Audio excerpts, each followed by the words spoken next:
Hello. কি ব্যাপার মতি? হ্যাঁ, কোনো খোঁজ খবর নাই? কেমন আছো? বীর ভাই, হঠাৎ আপনি? জরুরি কারণেই তোমাকে ফোন করলাম। দেখা হলেই ভালো হতো, এখন আর কি করা, ফোনেই বলি। হ্যাঁ বল। শোনো, ব্যাপারটাকে তুমি অন্যভাবে নিও না। এই রাজনৈতিক দলের মধ্যে বিরোধ, মারামারি, এগুলো তো স্বাভাবিক ব্যাপার। কিন্তু একটি মেয়েকে রাস্তায় দাঁড়িয়ে অশ্লীল কথা বলাটা কি সুন্দর কিছু হলো? সরাসরি বলুন কি বলতে চান। তুমি তো সব কিছুই জানো। কয়দিন আগে কলেজের একটা মেয়েকে নিয়ে সন্ত্রাসীর একটা ন্যাক্কারজনক ঘটনা ঘটালো। একজন শিক্ষককে প্রাণ দিতে হলো। আসলে কি কথা বলার জন্য আপনি আমাকে ফোন করেছেন? শোনো, না না না, শোনো, ঘটনার সাথে তোমার সম্পৃক্ততা নেই, তোমার নির্দেশে ঘটনাটা ঘটেনি। যে এবার বলুন কেন ফোন করেছেন।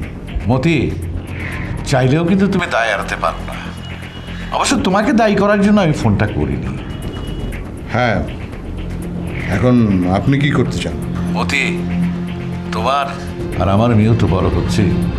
কোনো বাবা কি চাইবে যে তার মেয়েকে নিয়ে এরকম একটা ন্যাক্কারজনক ঘটনা ঘটুক?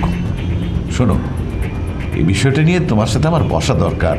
সন্ত্রাসীদের বুঝিয়ে দিতে হবে যে পথে ঘাটে মেয়েদের সাথে এই ধরনের অশালীন আচরণ করা চলবে না।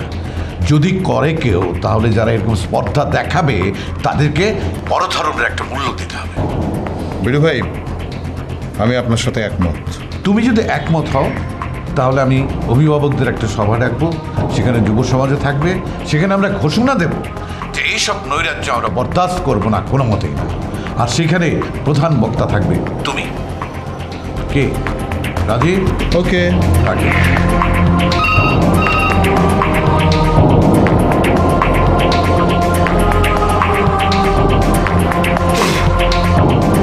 শহরের অভিভাবকদের সময় নেতা সবার সঙ্গে গলা মিলিয়ে বলে আসলেন, এই শহরে সব হতে দেবে না।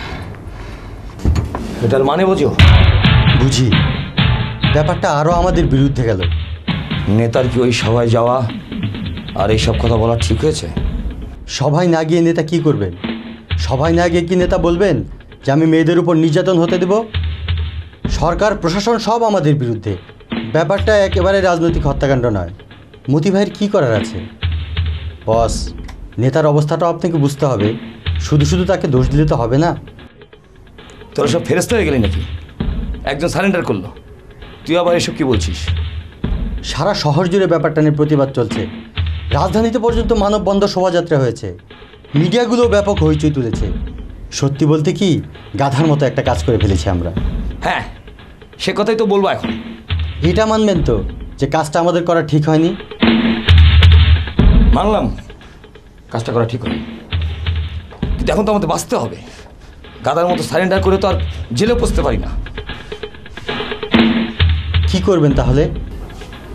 আর একটা খুন করব। মানে?